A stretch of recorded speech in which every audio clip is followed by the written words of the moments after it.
Hello, Dr. Newman here. Welcome to video 15 in this series on the history of the English language. Today we are going to talk more about the history of the English language, and I'm going to take you as quickly as I can while not, overwhelming you, hopefully, through the history of England in the later Middle Ages, from the Norman Conquest up until the establishment of the Tudor dynasty in 1485. Pictured here on this page is Edward III. King Edward III was the king in the middle of the 1300s. He was a reasonably popular and capable king. He had to deal with a lot of crap, like the Black Death, for example. But the reason that I have a picture of him here isn't because he looks like the Ice King a little bit from Adventure Time, though he does. It's because it sort of illustrates the trilingual situation of England in the Middle Ages, because over here in this portrait, it's a little cut off at the top left. It says Rex Eduardus III, right? And that's Latin. Over here, it says Roy. See that funny looking letters there? That actually says Roy or Roi, King Edouard, which is French. But, fun fact, King Edward III opened Parliament for the first time in the year 1362 in English. So this just illustrates the fact that England in the Middle Ages, in the later Middle Ages especially, was a land with three languages, each with their own sort of domains. So let's talk a little bit about the early Middle English period. There's a timeline on the left of the slide here that just pointing out some of the major events. Of course, the Norman dynasty is established in 1066. As such, it doesn't last very long because from 1139 to 1153, a civil war breaks out between rival claimants to the throne. That is between King Stephen and Empress Matilda. This goes on from 1139 to 1153. 1154, the Empress Matilda's son, Henry II, who's the Duke of Anjou, comes to power along with his wife, Eleanor of Aquitaine. Actually, Eleanor marries him later, I think. But they established the Plantagenet dynasty, which will actually last until 1399. And so they're all of these people during this whole period, all these aristocrats, all the upper nobility, and all of the royals are French-speaking. During this period, the kind of French that they speak, which is Norman French, a different dialect, diverges more and more from the French still spoken back in France until it is identifiable as a dialect of French that's sometimes called Anglo-Norman. And this is sometimes called the Anglo-Norman period of English history.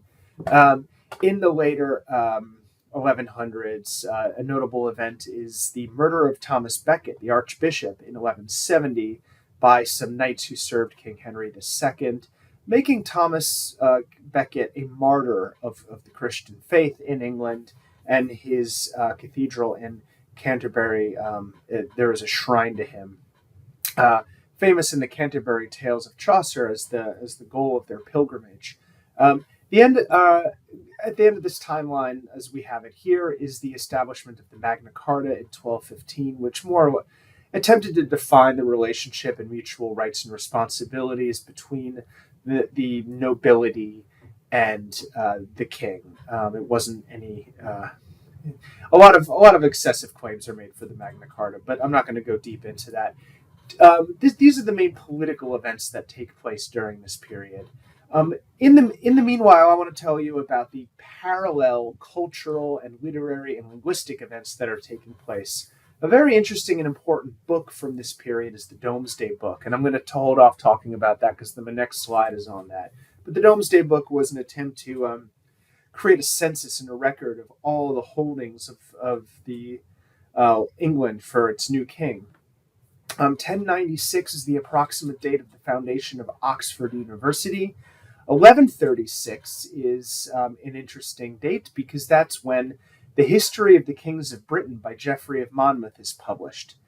This book was written in Latin by a church official, a canon, And this is where most of our stories about King Arthur originate. There's some earlier versions that we find in Celtic lore and mythology and folk tales and literature, uh, such as the Welsh Mabinogion, but it is significantly different. The version of King Arthur that we encounter originates here.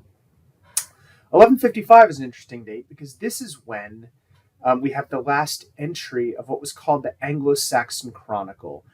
These were chronicles. They were year-by-year entries recording everything that happened at the Abbey in Peterborough in Western England. And they continued to write in English like almost a century after the Norman Conquest. And you can actually see Old English changing into Middle English or into early Middle English through the changing entries over time in the Anglo-Saxon Chronicle. Um, uh, one of the scribes of the Anglo-Saxon Chronicle had you could see his wiggly hand, and so he's called the Tremulous Hand of Worcester, which sounds like something from an Agatha Christie novel.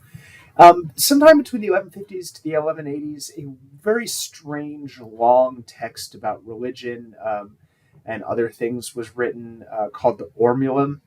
And so that this is a very important. This text is more important for historians of the English language more than it has literary or cultural interest. It's a bizarre text, but it's super important in documenting early changes into Middle English.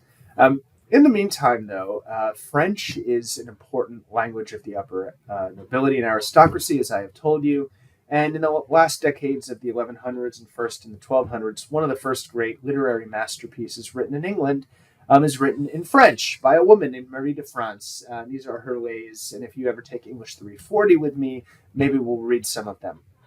They're very funny stories and bizarre.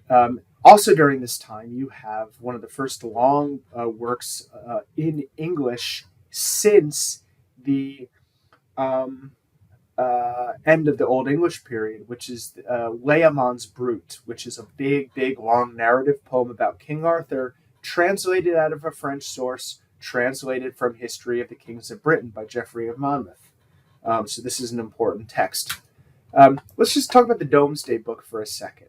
The Domesday Book, or the Great Survey of 1086, was when the king was in council in Gloucester. After this had the king a large meeting and a very deep consultation with his council about his land, how it was occupied, and by what sort of men.